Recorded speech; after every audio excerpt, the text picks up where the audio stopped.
ouvintes, bem-vindos a mais um vídeo aqui no canal. E no vídeo de hoje vamos falar sobre algo importantíssimo.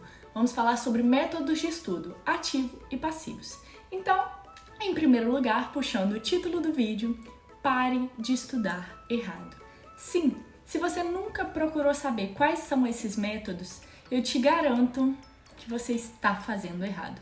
Você tem que testar todos os métodos para descobrir qual é melhor para você. Mas, se você ainda acha que o seu método está ótimo, não precisa mudar isso, muito provavelmente você está no automático que o colégio te ensinou, que a escola lá, os costumes de escola te ensinaram, e agora chegou a hora de elevar o nível dos seus estudos e do seu conhecimento com base no que você estuda. Vamos lá então. Em primeiro lugar, o que são métodos passivos? É a forma tradicional de estudo. E ela é pouco eficiente. Então aqui, o aluno assiste aula, lê livro, às vezes quando ele acha que ele está assimilando melhor as coisas, ele faz um resumo, que na verdade é só uma cópia das palavras que estão no livro. Não é eficiente. Você só está lendo, querendo aprender por osmose. Mas por que as pessoas ainda fazem muito esse estudo passivo? Porque cansa menos. E porque tem a falsa sensação de que você conseguiu assimilar tudo, de que você conseguiu entender toda a matéria. Mas na hora do vamos ver, na hora que chega uma questão de prova, você fica assim, nossa, eu já li isso em algum lugar, mas você não lembra qual que é a resposta. Você só percebe que já leu, já passou por aquilo, mas não lembra de fato do que precisa lembrar. Você reconheceu, né? Pode falar. Pois é. Chegou a hora da gente mudar isso. Chega, deixa pra trás aquele vício que você aprendeu de colégio, de que estudar na véspera funciona, ler a matéria só uma vez resolve, ou então tentar decorar a matéria. Chega disso. A partir de agora você vai fazer um estudo ativo, você vai mudar os seus hábitos. Você tem que testar todos os métodos até encontrar qual é o mais eficaz para você. Eu não vou deixar você simplesmente usar o método de sempre, métodos passivos, achando que tá tudo bem. Não! Às vezes tá tudo bem para você, mas você pode melhorar isso. Você pode levar o seu estudo para outro nível. Então vamos lá. Chega de grifar o material se você grifa uma página inteira. Sabe qual que é o intuito de grifar, de passar o marca-texto lá no livro? É chamar sua atenção para uma frase.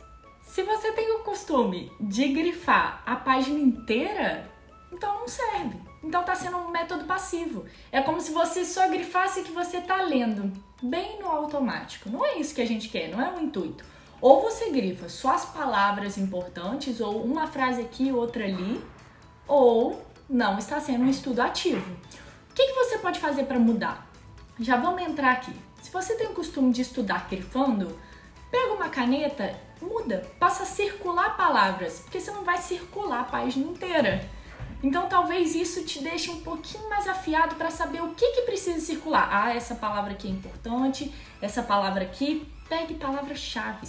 Isso vai deixar o seu estudo ativo, que você vai assimilar só por aquelas palavras o que é o importante dali, e não uma página inteira, né, pessoal? Continuando então. Se você é do tipo que só lê ou só assiste a aula, tudo bem. É um passo muito importante para a gente ter o primeiro contato com o tema, mas está longe de ser aquilo que vai solidificar o que é importante para você manter, para você aprender de vez. Então, qual outra opção você teria aqui? Enquanto você estiver lendo lá o livro-texto, quando terminar um capítulo, fecha o livro, para e tenta lembrar o que você acabou de ler. Você vai estar forçando a sua mente a lembrar algo. Isso passa a ser um estudo ativo, enquanto somente ler é um estudo passivo. Deu para entender? Então aqui você vai fechar a apostila, vai fechar o livro-texto e vai tentar lembrar. Ah, eu estava lendo sobre síndrome nefrótica. Quais são os sintomas principais? Como que faz o diagnóstico? Como é o tratamento? Você tem que lembrar de tudo. E assim você vai estar tornando o seu estudo ativo. Uma coisa que também fazem muito nesse momento de fechar o livro para tentar lembrar é fazer a anotação. Anota ali, não só pensa, anota o que você lembra. para quem é mais de escrever, é ótimo. O que você lembra? Eu lembro que eram 3 sintomas. Conseguiu lembrar os 3? Quais opções de tratamento que tinha? Anota tudo. Aí depois você abre o livro e checa. Você conseguiu lembrar tudo? Ficou faltando isso aqui. Então você vai marcar com um asterisco ali o que ficou faltando. E isso vai te chamar a atenção para você não esquecer.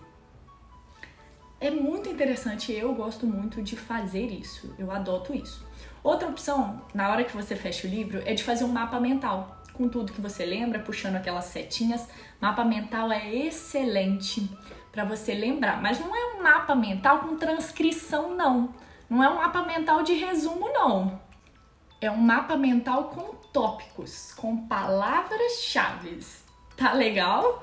Então você faz o mapa, não é uma transcrição, não é um resumo, não é para copiar a matéria inteira e colocar no seu mapa mental. São só palavras, porque o importante é você ler e forçar a sua memória a lembrar o que está relacionado com aquilo dali. Quais são os detalhes importantes que você tem que lembrar a partir de ler só aquela palavra-chave. No início, o mapa mental, ele é um pouco difícil, porque você tem que se adaptar a ele. Você está acostumado a fazer só resumo, só transcrição, e aí do nada tem 5 palavras ali para você lembrar um tema inteiro. Mas depois que você se acostuma, você percebe que você passa a aprender a matéria, mais do que só ler e copiar, que era o que você fazia antes, que é uma decoreba, né? E para finalizar, as últimas 2 dicas de métodos ativos são as minhas preferidas, que foram a minha virada de chave. Revisão espaçada e fazer questões. Quando você faz uma revisão espaçada, você força a sua memória, força a sua mente a lembrar de algo que você estudou há 15 dias atrás, há um mês atrás. Isso faz com que você fixe o conteúdo de vez, para sempre. Eu não vou falar quanto tempo que fica, que você tem que voltar nos temas, porque senão esse vídeo vai ficar muito longo. Mas se vocês quiserem, eu posso gravar outro vídeo sobre isso para vocês, ou vocês pesquisam aí no Google, revisão espaçada. Sério, vale muito a pena. Agora, a segunda, fazer questões. Quando você testa o seu conhecimento, da forma que ele é cobrado, da forma que eles vão te perguntar sobre isso, você aprende de vez. Fato. É incrível como fazer questões daquele tema que você acabou de estudar e você acerta as questões, você se sente muito bem. Você percebe que realmente assimilou, entendeu aquele conteúdo, aquele tema. E quando você erra, você se atenta, opa, eu não tinha prestado atenção nisso, eu deixei de lado, achei que seria algo não tão importante, mas na verdade é importante, então você presta atenção e não esquece mais. Eu adoro fazer questões, inclusive lá no perfil do Instagram da VMed, Residência Médica, a gente posta explicação de questão de residência médica toda semana, vale a pena você acompanhar a gente lá. E outro detalhe aí, um extra para vocês, que eu gosto muito das questões, é quando você assiste uma aula, seja presencial, por vídeo, antes de você ler o livro-texto sobre aquele tema, tenta fazer as questões. Isso vai te atentar para o que você precisa prestar mais atenção quando estiver lendo o livro. Então, pensa comigo, você vai ter a aula, depois você vai fazer questão. Então, você vai forçar sua mente a lembrar do que teve na aula. Só aí já é um estudo ativo e muito bom. Inclusive, fazer isso pós-aula vale muito a pena. Chegou em casa lá, para e tenta lembrar tudo que você teve. Você está forçando a sua mente a lembrar de algo e isso ajuda a fixar o conteúdo. Então, você pega a questão e tem que forçar a mente a lembrar do que você aprendeu na aula. E vai estar forçando também a sua mente a reconhecer o que é importante naquele tema.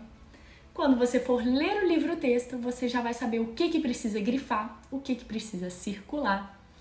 É muito interessante, eu adoto muito esse método. Agora, esse vídeo foi para esclarecer para você quais são os métodos, quais são as formas diferentes de estudo que é melhor para você. E eu quase me esqueci. Mais uma dica para vocês. Ensinar o conteúdo para alguém. Quando você ensina um tema, seja para o seu animal de estimação, para sua família, para o espelho, você força a sua mente a entender tudo, fazer uma ligação entre tudo que tem naquele tema, naquele conteúdo, naquela matéria, para você conseguir explicar. Você só explica aquilo que você entendeu. Então você força sua mente a entender o conteúdo. E isso é muito bom. Beleza? Essa foi a última dica. Lembrando que esse vídeo eu trouxe para vocês para poder esclarecer sobre os métodos passivos e ativos e trouxe algumas opções que vocês precisam testar antes de decidir qual que é o melhor para você. Mas elas não são as únicas. Nós temos também aí os flashcards, os post-its, temos... o que mais? Desenhar, fazer desenhos da anatomia humana, do que você precisa aprender sobre algum órgão, sobre alguma coisa que seja ilustrada, que seja possível de ser ilustrada. Existem várias outras opções, mas a gente não pode ficar o dia inteiro aqui conversando. Então eu trouxe para vocês as que eu acho mais importantes, que você precisa mudar para ontem, e aí você testa e manda aqui nos comentários pra gente se valeu a pena pra você ou não. Tá legal? Até a próxima!